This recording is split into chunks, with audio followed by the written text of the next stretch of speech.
Abram comigo a palavra de Deus na primeira carta de João, no capítulo 3. No mês passado, eu preguei em um dos domingos sobre pecado. E hoje eu vou abordar alguns outros aspectos. Nós vamos pensar principalmente em purificação de pecados.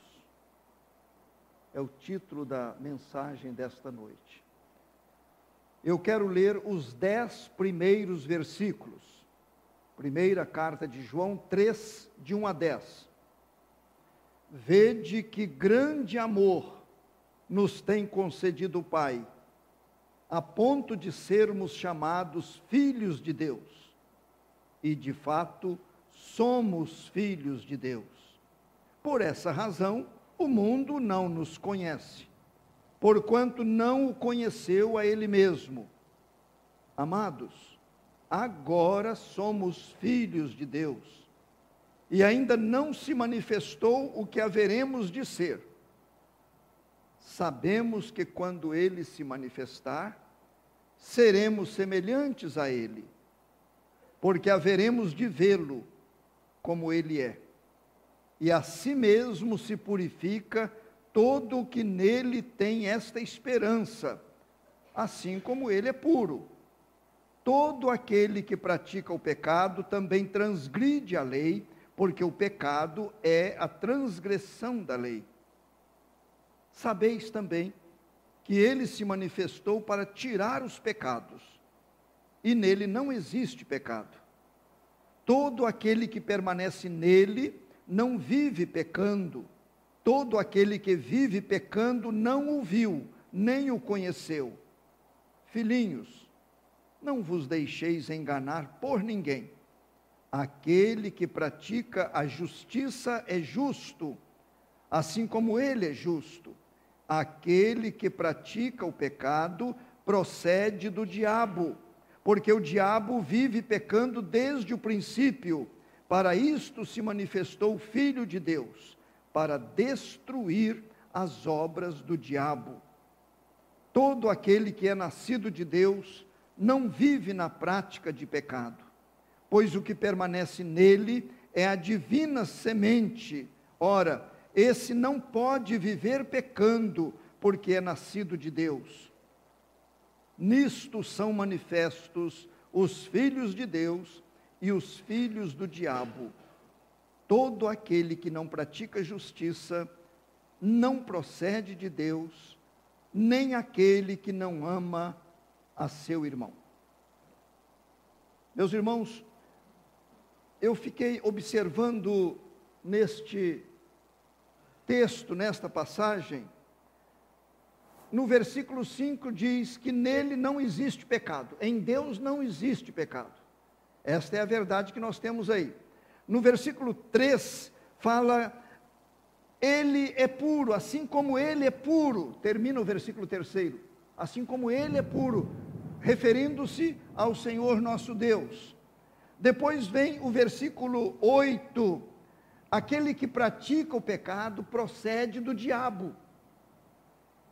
É importante que observemos estes destaques. No versículo 6, quem vive pecando não o viu, nem o conheceu. Quem vive pecando, vive na prática do pecado.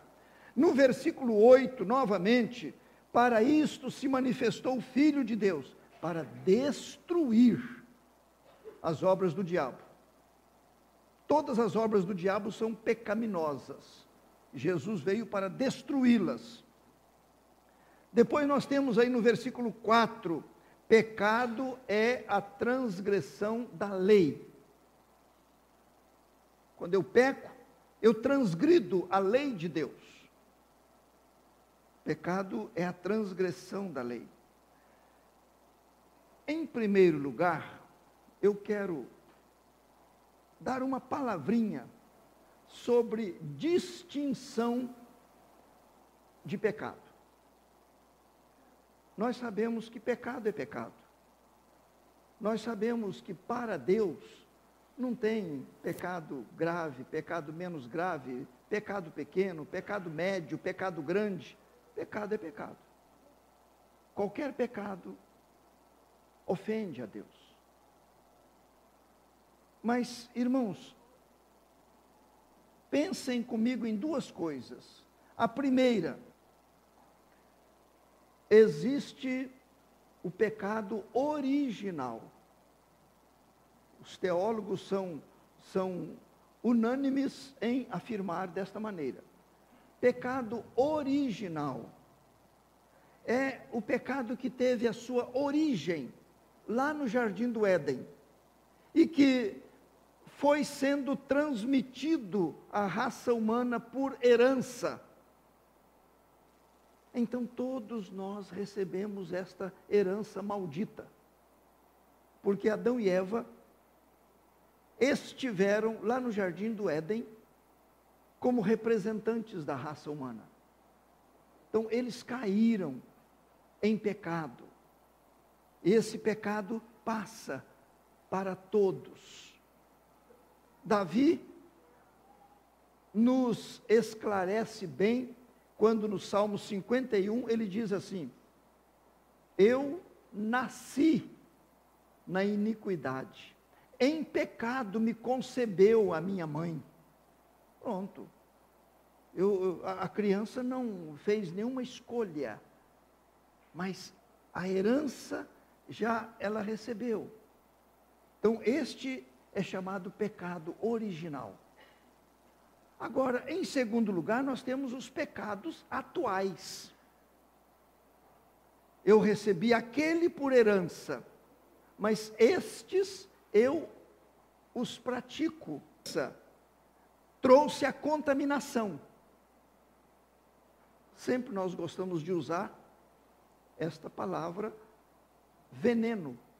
Aquele pecado original, ele envenenou a raça humana. Então a criança, desde antes de nascer, lá no ventre materno, ela já está contaminada. É por isso que o Senhor Jesus Cristo disse que é de dentro do coração que procedem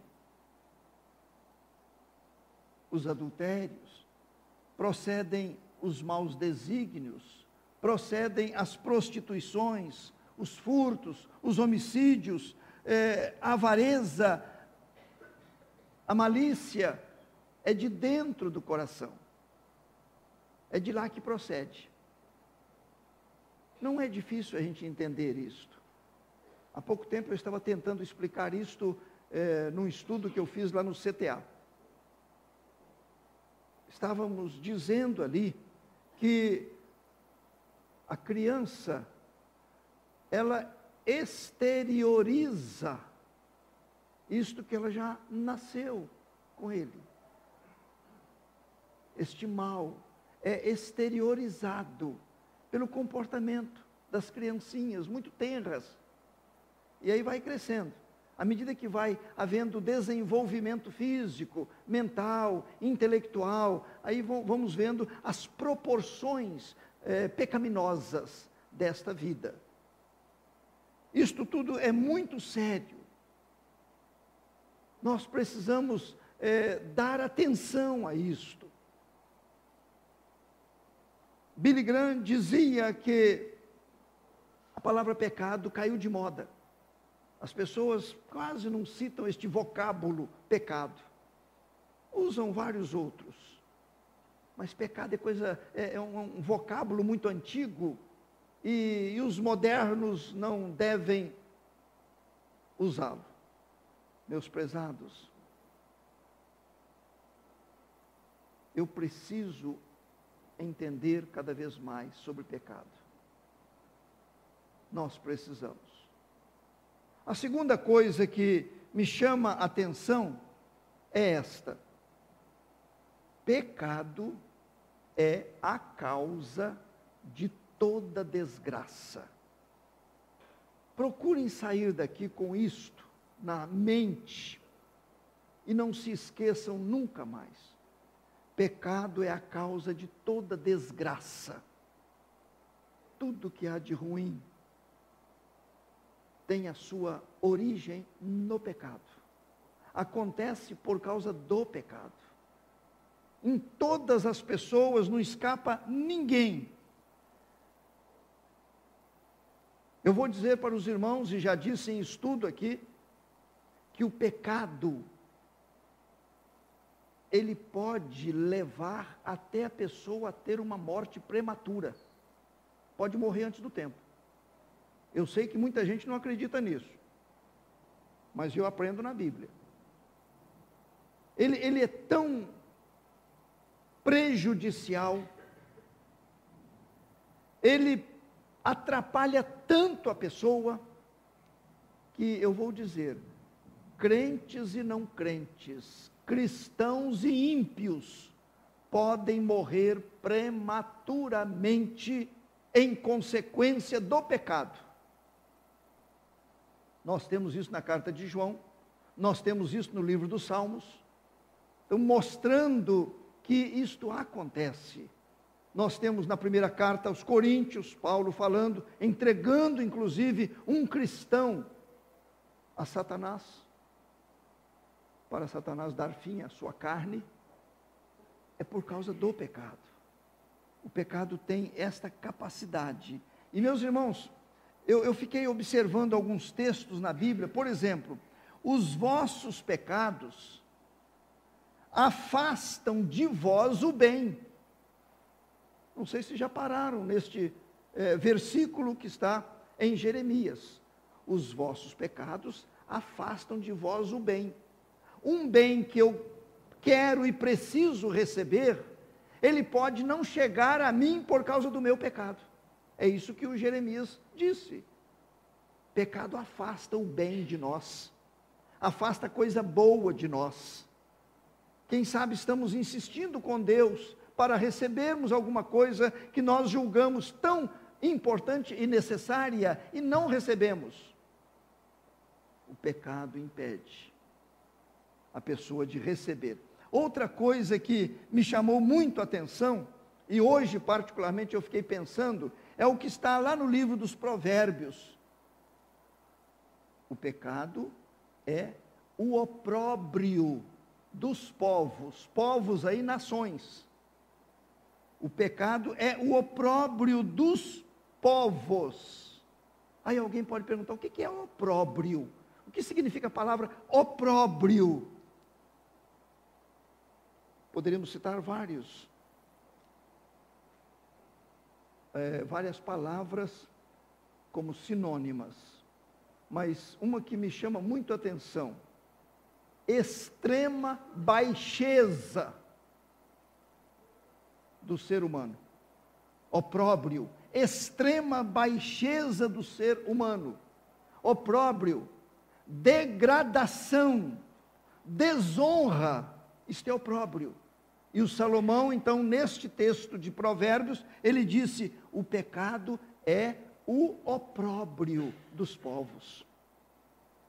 Aí não é difícil a gente entender por que as nações estão como estão, a começar pelo Brasil. Porque o pecado é o opróbrio, é a degradação, é essa extrema baixeza, é esta desonra das pessoas, é o pecado. Estão vendo, meus irmãos, como o assunto é sério? Quando eu coloco que pecado é a causa de toda desgraça, eu tenho que aceitar isto. Toda infelicidade tem a sua origem no pecado. No homem, na mulher, no moço, na criança, tudo de ruim que acontece. Até as doenças, até as enfermidades. Não vamos deixar de reconhecer isso. O meu irmão, a minha irmã está com uma enfermidade, eu não vou dizer que o meu irmão está em pecado, mas esta enfermidade surgiu no mundo por causa do pecado. Quantas vezes nós sentimos dores? Ela tem a sua origem no pecado. Pode não ter acontecido em mim o pecado, mas aconteceu em alguém que me trouxe, chegou até mim esta este sofrimento. Mas, meus prezados irmãos, cheguemos ao ponto que nós propusemos apresentar, que é a purificação de pecados. A purificação. Nós já sabemos sobre alguma coisa sobre o pecado, a desgraça que ele causa, e agora nós precisamos ver a solução. Aí entra este assunto. Quando o João, apóstolo, ele escreveu aí nos versículos 2 e 3, do texto que foi lido, 2 e 3, amados, agora somos filhos de Deus, e ainda não se manifestou o que haveremos de ser. Sabemos que quando ele se manifestar, seremos semelhantes a ele, porque haveremos de vê-lo como ele é. E a si mesmo se purifica todo que nele tem esta esperança, assim como ele é puro. Ora, se eu tenho esta esperança, se nós temos essa esperança, esperança de vê-lo, esperança de vivermos com ele, então nós devemos partir para a purificação de pecados. A palavra de Deus diz que os nossos pecados encobrem o rosto de Deus, de nós. Isso está lá em Isaías 59. Os pecados encobrem, os pecados não deixam Deus olhar para nós, porque Ele tem pavor ao pecado. Ele não tolera o pecado. Então Ele fica impedido de olhar para nós com esta clemência. E eu fico pensando, meu Deus, por quê? Por que guardar pecado? Ficar livre do pecado?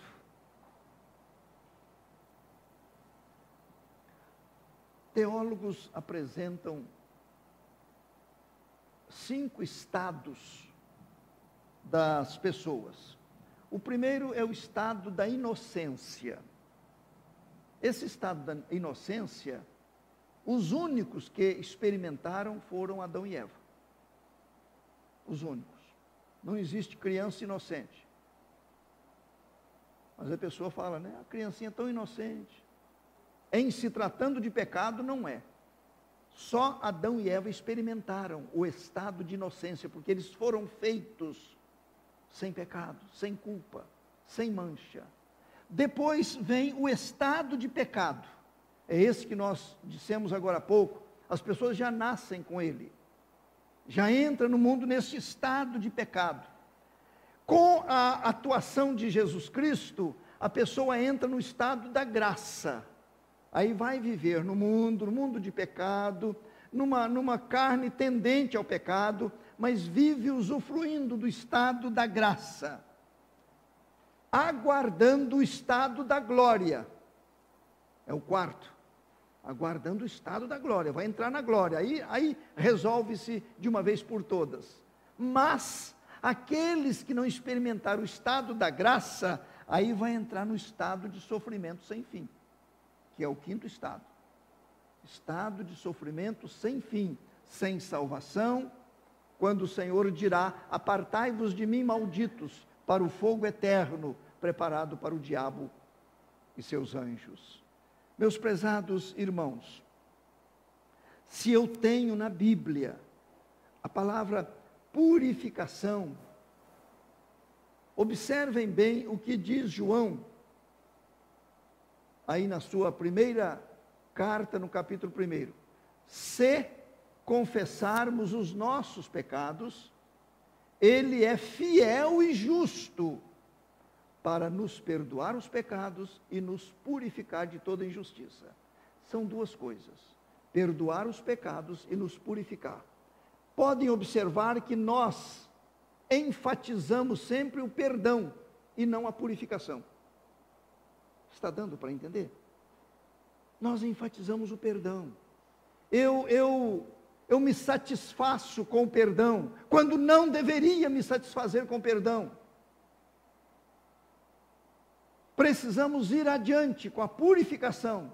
Eu quero o perdão sim, eu preciso do perdão sim, da lavagem no sangue de Jesus, mas eu preciso de libertação, desta purificação permanente, para que eu não caia novamente naquele mesmo erro, naquele mesmo pecado. Ele nos purifica, o Senhor nos purifica. Depois do perdão acontece a limpeza. É por isso que o texto está dizendo sobre pecado.